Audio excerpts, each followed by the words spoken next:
Welcome to chemistry planet. आज हम discuss करने वाले हैं एक important concept ionic mobility. Ionic mobility के साथ साथ में हम और एक कॉन्सेप्ट भी डिस्कस करेंगे, दैट इज़ ग्रोथ मैकेनिज्म, या जिसे हम हॉप टर्न मैकेनिज्म भी कहते हैं। तो आयोनिक मोबिलिटी से पहले शुरू करते हैं, और शुरू करने से पहले मैं आपको बताऊं कि जब हम इनफाइनाइट डाइल्यूशन पे कोई भी इलेक्ट्रोलाइट लेते हैं, यानी अगर हम किसी भी इलेक्ट्रोलाइट को इनफाइनाइटली डाइल्यूट कर देंगे तो उस इलेक्ट्रोलाइट में कंप्लीट डिसोसिएशन होती है, यानी आयॉन्स बिल्कुल अलग अलग हो जाते हैं कंप्लीटली। लेकिन फिर भी हर एक इलेक्ट्रोलाइट में जो कंडक्टेंस रहती है, molar conductance at infinite dilution, वो सेम नहीं रहता है। यानी इनफाइनाइट डाइल्यूशन पे मोलर कंडक्टेंस सेम होना चाहिए था इलेक्ट्रोलाइट्स का, लेकिन वो डिफरेंट रहता है, अलग अलग हो जाता है, हालांकि सब के सब कंप्लीटली डिसोसिएट हो जाते हैं। ये डिफरेंस क्यों आता है? ये सेम क्यों नहीं रहते हैं? इनकी मोलर कंडक्टेंस सेम क्यों नहीं रहती है? ये डिफरेंस कहाँ से आता है, ये हम आज डिस्कस करेंगे और सीखेंगे। फॉर एग्जांपल, अगर मैं मोलर कंडक्टेंस ऑफ NaCl ले लूँ, वो मोलर कंडक्टेंस ऑफ HCl से बहुत ही कम रहता है, मोर देन 3 टाइम्स लेस रहता है एज कम्पेयर HCl। यानी इसका मतलब molar conductance of HCl is more than 3 times greater than that of molar conductance of NaCl। अब अगर मैं इनके आयॉन्स की बात करूं, इसमें भी क्लोराइड आयन है, इसमें भी क्लोराइड आयन, तो क्लोराइड आयन की जो कंडक्टेंस होगी वो दोनों में बराबर होगी। अब रह जाता है Na पॉजिटिव आयन और H पॉजिटिव आयन। तो डिफरेंस यहाँ पे आती है, एक्चुअली जो डिफरेंस आती है वो यहाँ पे आती है डिफरेंट आयन्स में। ये डिफरेंस क्यों आती है? ये डिफरेंस आती है because of their ionic mobility difference, या मैं ऐसा कहूँगा कि इन दोनों में जो आयोनिक मोबिलिटी है वो सेम नहीं रहती, वो अलग अलग रहती है। अब क्वेश्चन ये बनता है कि आयोनिक मोबिलिटी होती क्या है? आयोनिक मोबिलिटी का मतलब रहता है distance travelled by an ion in centimetres per second under potential difference of 1 volt. इसका मतलब ये रहता है कि अगर मैं 1 वोल्ट पोटेंशियल डिफरेंस लगा दूं 2 इलेक्ट्रोड्स के बीच में और इसमें इलेक्ट्रोलाइट डाल दूं, तो इसमें एक आयन 1 सेकंड में कितने सेंटीमीटर्स ट्रेवल करता है, उसको हम कहते हैं आयोनिक मोबिलिटी। अब कोई आयन ज़्यादा ट्रेवल करता है, कोई आयन कम ट्रेवल करता है। जो ज़्यादा ट्रेवल करेगा हम कहेंगे उसकी आयोनिक मोबिलिटी ज़्यादा है, और जो कम ट्रेवल करेगा हम कहेंगे उसकी आयोनिक मोबिलिटी कम है। ठीक है।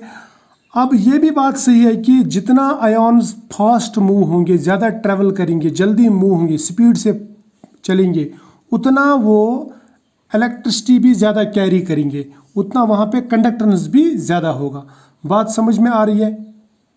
इस आयोनिक मोबिलिटी को मैं म्यू से दिखाता हूँ, और इसको मैं दूसरे एक तरीके से भी डिफाइन कर सकता हूँ। कैसे डिफाइन करेंगे यहाँ पे देखते हैं। मैं ऐसा कह सकता हूँ कि ionic mobility can be defined as velocity of ions in centimetre per second. ठीक है, under potential gradient of 1 volt per centimetre, under potential gradient of 1 volt per centimetre. ठीक है, यानी velocity of ions under potential gradient 1 volt per centimetre, लेकिन ये यहाँ पे लेंगे हम सेंटीमीटर पर सेकंड में। या मैं इसको कह सकता हूँ ऐसा, speed of ions divide by potential gradient. अब ये स्पीड ऑफ आयॉन्स जहाँ पे आप सेंटीमीटर पर सेकंड भी ले सकते हैं, यहाँ पे लिखेंगे पोटेंशियल ग्रेडियंट लेंगे वोल्ट पर सेंटीमीटर। ठीक है, ये सेंटीमीटर पर सेकंड और divide by volt per centimetre. या हम इसको ऐसे भी ले सकते हैं, मीटर पर सेकंड SI यूनिट्स में डिवाइड बाय वोल्ट पर मीटर। ठीक है, ऐसा भी ले सकते हैं। क्लियर? ये आप डिफाइन कर सकते हैं, आप SI यूनिट्स में भी डिफाइन कर सकते हैं या CGS यूनिट्स में भी इसको डिफाइन कर सकते हैं। अब पोटेंशियल ग्रेडियंट क्या रहता है? पोटेंशियल ग्रेडियंट का मतलब रहता है voltage applied between 2 electrodes divide by distance between 2 electrodes. यानी सपोज अगर मैं ऐसा ले लूँ कि यहाँ से यहाँ तक ये इलेक्ट्रोड्स हैं, इन दोनों इलेक्ट्रोड्स के बीच में मैंने पोटेंशियल डिफरेंस कितना दिया, यानी वोल्टेज कितना दिया, डिवाइड बाय कर दूँ इन दोनों में डिस्टेंस कितना है। ठीक है, यानी वोल्टेज डिवाइड बाय डिस्टेंस, उसको हम कहते हैं पोटेंशियल ग्रेडियंट। ये बात याद रखना।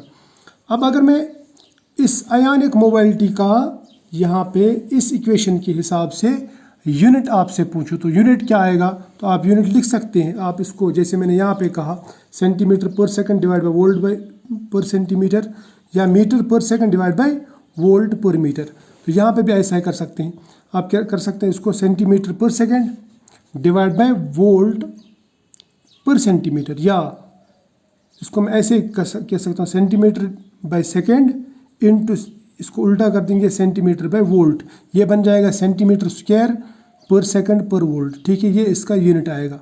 या आप इसको ऐसे भी कर सकते हैं, ऐसा यूनिट्स में मीटर पर second divide by volt by metre, तो आप इसको ऐसे लिख सकते हैं। ये ऐसा करके ऊपर ले जाके ये इन्वर्स हो जाएगा, ये बन जाएगा metre into metre, metre square divide by second यानी पर सेकंड डिवाइड बाय वोल्ट यानी पर वोल्ट। तो ये ऐसा यूनिट है इसका। ठीक है, तो आप इसको ऐसे भी यूनिट निकाल सकते हैं, ऐसा यूनिट इसका निकाल सकते हैं। क्लियर। अब आयोनिक मोबाइलिटी ऑफ कैटायन अगर हम देखेंगे, आयोनिक मोबाइलिटी ऑफ कैटायन जो है ये हम ऐसे लिख सकते हैं, म्यू और यहाँ पे पॉजिटिव चार्ज, या म्यू यहाँ पे नेगेटिव चार्ज एनायन के लिए, या आप इसको ऐसे भी लिख सकते हैं, mu c means ionic mobility of cation और mu a means ionic mobility of anion. और मैंने आपसे इससे पहले भी डिस्कस किया कि जितना आयोनिक मोबाइलिटी ज़्यादा होगी उतना आयोनिक कंडक्टेंस, यहाँ पे लिखूँगा मैं मोलर कंडक्टेंस ऑफ आयोन या आयोनिक कंडक्टेंस उतना ज़्यादा होगा। तो ionic conductance is directly proportional to ionic mobility.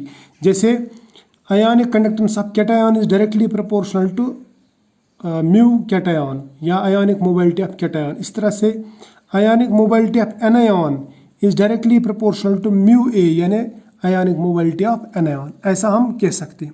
अब अगर मैं यहाँ पे ये प्रोपोर्शनलिटी हटा दूँ और प्रोपोर्शनलिटी कांस्टेंट लगा दूँ, तो ये जो प्रोपोर्शनलिटी कांस्टेंट है, इस प्रोपोर्शनलिटी कांस्टेंट को हम कहते हैं फैराडे, क्योंकि ये फैराडे के बराबर रहता है ये प्रोपोर्शनलिटी कांस्टेंट।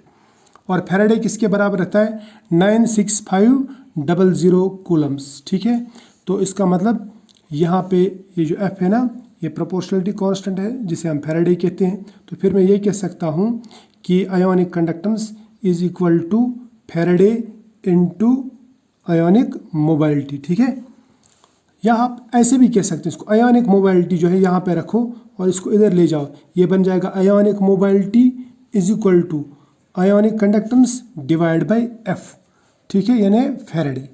या मैं बोलूँगा आयोनिक कंडक्टेंस एट इनफाइनाइट, ये इनफाइनाइट डायल्यूशन की बात चल रही है, तो क्योंकि हमने इनफाइनाइट डायल्यूशन पे ही बात शुरू की थी, तो हम कहेंगे ionic conductance at infinite dilution divide by करेंगे हम 96500, या हम इसको 96500 के बदले में एफ या फैराडे भी लिख सकते हैं। क्लियर, यहाँ तक तो आसान है ना, बहुत ईजी है।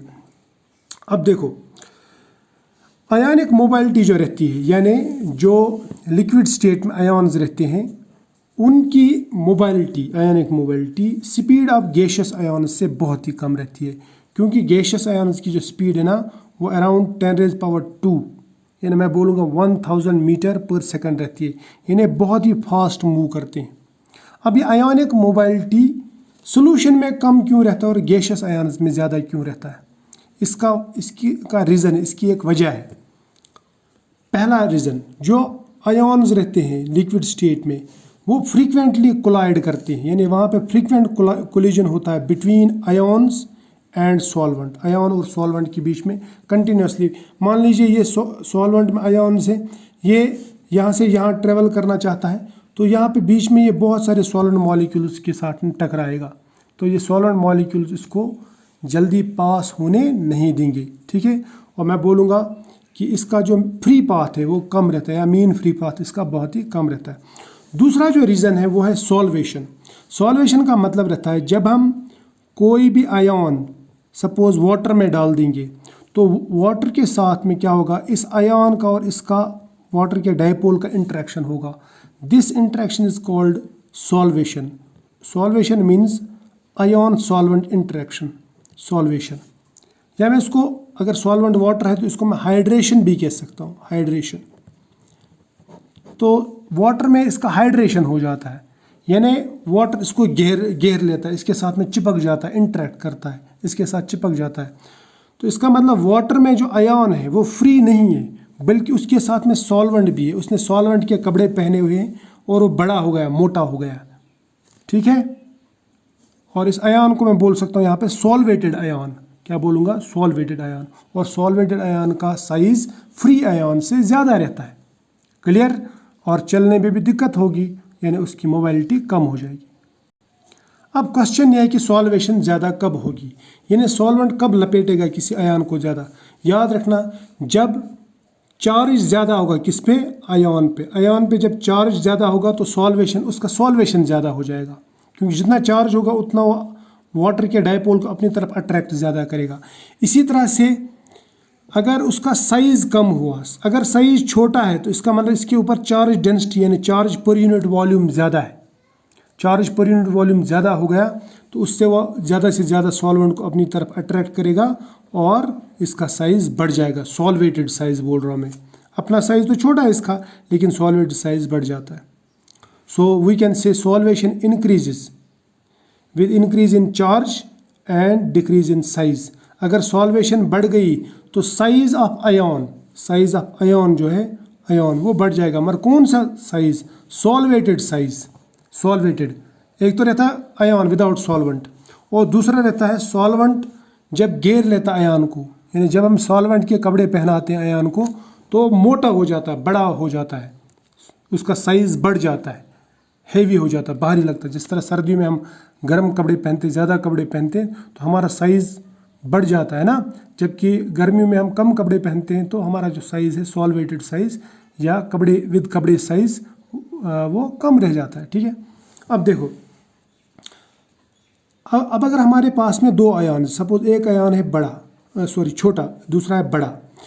छोटे आयन के ऊपर चार्ज डेंसिटी ज़्यादा होगी तो ज़्यादा से ज़्यादा सॉल्वेंट को अपने ऊपर लपेटेगा और बड़ा हाइड्रेटेड या सॉल्वेटेड, मैं बोलूँगा सॉल्वेटेड जो साइज़ है उसका बढ़ जाएगा, बड़ा सॉल्वेटेड आयन बन जाएगा।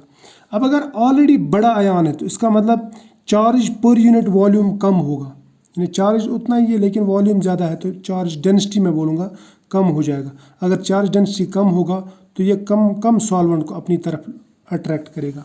अगर इसने कम सॉल्वेंट को अट्रैक्ट किया तो उससे इसका जो आयन ये सॉल्वेटेड साइज़ है वो कम ही रह जाएगा। तो बड़ा आयन छोटा सॉल्वेटेड साइज़, छोटा आयन बड़ा सॉल्वेटेड साइज़, ये याद रखना, ठीक। या मैं ऐसा कह सकता हूँ, स्मॉलर आयन्स हाइड्रेटेड मोर या सॉल्वेटेड मोर।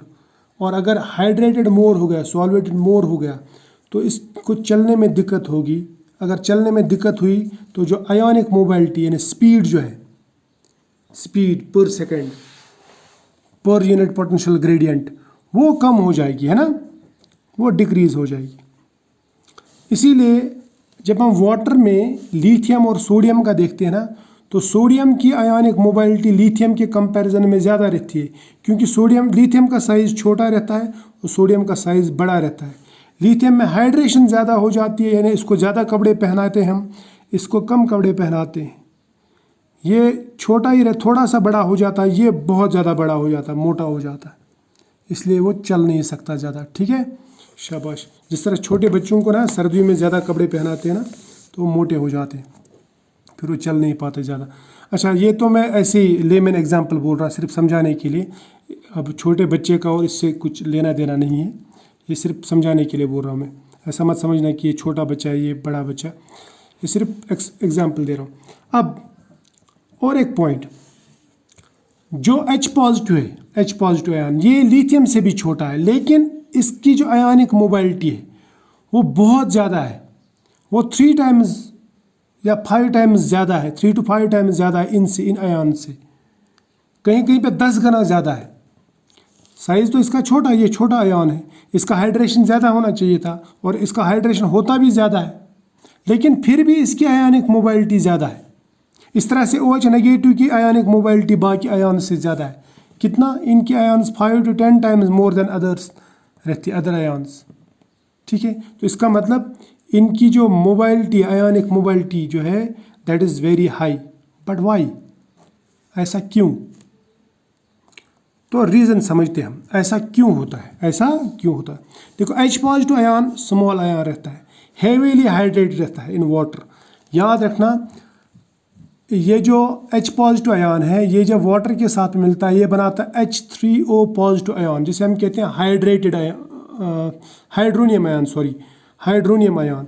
अब ये हाइड्रोनियम आयन के साथ में फर्दर 3 मॉलिक्यूल्स जुड़ जाते हैं जो इसको हाइड्रेट करते हैं फर्दर।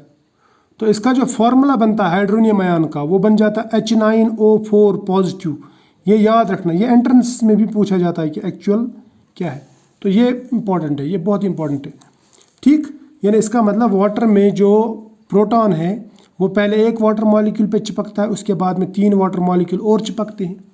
यानी पहले ऐसा हाइड्रोनियम आयन बनाता है, उसके बाद में इस हाइड्रोनियम आयन के साथ में यहाँ पे ये हाइड्रोजन बॉन्डिंग करते हैं और ये टोटल मिला के H9O4 पॉजिटिव बना देते हैं। क्लियर, समझ में आ रही है बात? अब क्वेश्चन जो हमने पूछा कि ऐसा क्यों होता है, इसकी आयनिक कंडक्टेंस क्यों बढ़ जाती है? आयनिक कंडक्टेंस ज़्यादा होती है, इसकी आयनिक मोबिलिटी ज़्यादा होती है, लेकिन क्यों? इसका जो रीज़न है वो हमें समझाता है Grotthuss by a mechanism called Grotthuss mechanism, या जिसे हम कहते हैं हॉप टर्न मैकेनिज्म। हॉप का मतलब कूदना और टर्न होना, कूदना टर्न होना, उसको हम कहते हैं हॉप टर्न मैकेनिज्म। समझ में आ रही है बात? शाबाश। यानी एक्चुअली ये जो ग्रोथ्स मैकेनिज्म है ना, इसको हम हॉप टर्न मैकेनिज्म भी कहते हैं, या हम ऐसा कह सकते हैं इसमें हाइड्रोजन बॉन्डिंग होती है और उसके बाद में एक्सचेंज ऑफ हाइड्रोजन बॉन्ड्स होता है। ये मैं समझाऊंगा कैसे। देखो ध्यान रखना, ये मान लो H पॉजिटिव आयन है, ये हमने वाटर में डाल दिया, वाटर के साथ ये हाइड्रोजन बॉन्डिंग करेगा, ये बनाएगा ये इसके वाटर के इलेक्ट्रॉन पेयर के साथ में ऐसे बॉन्ड बनाएगा, है ना, ये बन जाएगा H3O और पॉजिटिव। याद रखना H3O पॉजिटिव बना देगा, ऐसा आयन बना देगा। बाकी जो वाटर मॉलिक्यूल्स है ना वो इसके साथ में हाइड्रोजन बॉन्ड कर सकते हैं, मतलब ये यहाँ से ये वाटर मॉलिक्यूल जो है ये यहाँ इतना है वाटर मॉलिक्यूल, और इस ऑक्सीजन ने इसके साथ में हाइड्रोजन बॉन्डिंग किया हाइड्रोनियम आयन के साथ में, फिर इस वाटर मॉलिक्यूल के साथ में इस वाटर मॉलिक्यूल ने यहाँ पे हाइड्रोजन बॉन्डिंग की है। ये डॉटेड डॉट्स जो है ना, these dots show hydrogen bonding. इस तरह से ये हाइड्रोजन बॉन्डिंग चलती रहती है। जब हम इसमें 2 इलेक्ट्रोड्स लगा देंगे, 2 इलेक्ट्रोड्स, तो तब क्या होगा? सपोज मैंने यहाँ से नेगेटिव इलेक्ट्रोड लगाया और यहाँ से लगाया पॉजिटिव इलेक्ट्रोड, तो होता क्या है? देखो इसमें ये जो ऑक्सीजन है ये इस हाइड्रोजन को यहाँ अपनी तरफ खींचता है, यानी ये इससे छीन लेता है और अपनी तरफ लाता है। ठीक, यानी ये यहाँ से ब्रेक होता है और इधर आ जाता है, H पॉजिटिव इधर आता है। ठीक, तो ये H3O बन जाएगा और ये बन जाएगा H2O, ये H3O पॉजिटिव ये बन जाएगा। फिर इससे ये छीन लेगा प्रोटॉन एंड सो ऑन। ठीक है, इसका मतलब प्रोटॉन पहले यहाँ था, फिर इससे इसने छीना, इससे इसने छीना एंड सो ऑन, तो ये चलते रहता है। तो इसको मैं बोलूँगा कि यहाँ पे एक्सचेंज होता है फ्रॉम दिस टू दिस, और उसके बाद यहाँ से यहाँ। इसको आप हॉप टर्न भी कह सकते हैं, यानी पहले ये ऐसे था, फिर यहाँ आया, फिर इधर आया, फिर इधर आया, या आप इसको ग्रोथ्स मैकेनिज्म कह सकते हैं। इसी तरह से जो OH नेगेटिव है, OH नेगेटिव में भी ऐसे आता है। मान लीजिए ये वाटर मॉलिक्यूल है, इसमें हमने OH नेगेटिव डाल दिया, ये और ये पहले हाइड्रोजन बॉन्ड बनाएंगे आपस में। जब हम इसके ऊपर इलेक्ट्रिसिटी लगाते हैं, सपोज हमने यहाँ पे लगाया, हमने यहाँ पे पॉजिटिव इलेक्ट्रोड लगाया, यहाँ पे नेगेटिव इलेक्ट्रोड लगाया, या यहाँ पे नेगेटिव इलेक्ट्रोड लगाया, यहाँ पे पॉजिटिव इलेक्ट्रोड लगाया। ठीक है, ये पॉजिटिव इलेक्ट्रोड है, तो पॉजिटिव नेगेटिव को अपनी तरफ खींचेगा, है ना। लेकिन ये OH जो है ना, ये OH जिस तरह यहाँ पे ये H या H3O यहाँ मूव नहीं हो रहा, ये ट्रैवल नहीं हो रहा, बल्कि ये एक्सचेंज हो रहा है। इस तरह से OH नेगेटिव भी यहाँ पे एक्सचेंज होगा। तो होगा क्या? देखो ये OH नेगेटिव यहाँ पे था, इसके साथ में सिर्फ हाइड्रोजन बॉन्डिंग थी, फिर ये H जो है ना ये इधर जाएगा H पॉजिटिव, ये बन जाएगा न्यूट्रल, ये बन जाएगा OH नेगेटिव। फिर इस OH नेगेटिव से ये OH नेगेटिव जो ये इससे प्रोटॉन लेगा और ये OH नेगेटिव बनेगा। जैसे यहाँ पे सपोज इसने इससे H पॉजिटिव लिया, ये बन गया वाटर मॉलिक्यूल, और ये दूसरा मॉलिक्यूल जो यहाँ पे ये OH नेगेटिव बन गया, फिर यहाँ पे OH नेगेटिव बनेगा एंड सो ऑन। तो इसका मतलब यहाँ पे ये जो प्रोटॉन है ये यहीं पे रहेगा, लेकिन जैसे यहाँ पे ये प्रोटॉन यहीं पे रहेगा, ये प्रोटॉन जो हमने किया ये यहीं पे रहेगा, इसके बदले में दूसरा प्रोटॉन ट्रेवल करेगा, फिर तीसरा, फिर सो ऑन। तो ये ऐसे ही है जैसे मज़दूर लोग जो है ना, सपोज उनको ईंटें यहाँ से यहाँ ले जानी है, अगर एक मज़दूर यहाँ से यहाँ जाएगा खुद ईंट लेके तो उसको भारी पड़ जाएगा, हैवी है। लेकिन अगर एक मज़दूर यहाँ पे, दूसरा यहाँ पे, तीसरा यहाँ पे, और ये यहाँ से ईंट ले रहा है, फिर पलट रहा है, इधर दे रहा है, फिर यहाँ से ईंट ले रहा है, यहाँ पलट रहा है, इधर दे रहा है, फिर ये यहाँ, इसको आप कह सकते हैं hop turn, hop turn, hop turn and so on. इस तरह से यहाँ पे हाइड्रोक्साइड भी, ये पहले यहाँ था, हाइड्रोक्साइड खुद ट्रेवल नहीं होगा बल्कि ये प्रोटॉन लेगा, इसको हाइड्रोक्साइड में कन्वर्ट करेगा, फिर यहाँ से प्रोटॉन लेगा, इसको हाइड्रोक्साइड, यानी ये खुद मूव ही नहीं हो रहे हैं। तो इसका मतलब इनके ऊपर जो कोलिजन है, कोलिजन का भी इफेक्ट नहीं होगा और इनके ऊपर सॉल्वेशन का भी इफेक्ट नहीं होगा, क्योंकि इनको ट्रैवल नहीं करना है, ठीक है। ये खुद ट्रैवल नहीं करते बल्कि एक्सचेंज करते रहते हैं। उसकी वजह से H पॉजिटिव आयन्स की और OH नेगेटिव आयन्स की जो कंडक्टिविटी है वो बहुत ही हाई रहती है। ये बात याद रखना, ये बहुत ही इंपॉर्टेंट कंसेप्ट है और इसको अपने दोस्तों के साथ में भी शेयर करना, ठीक है, और इंटरेस्टिंग भी है।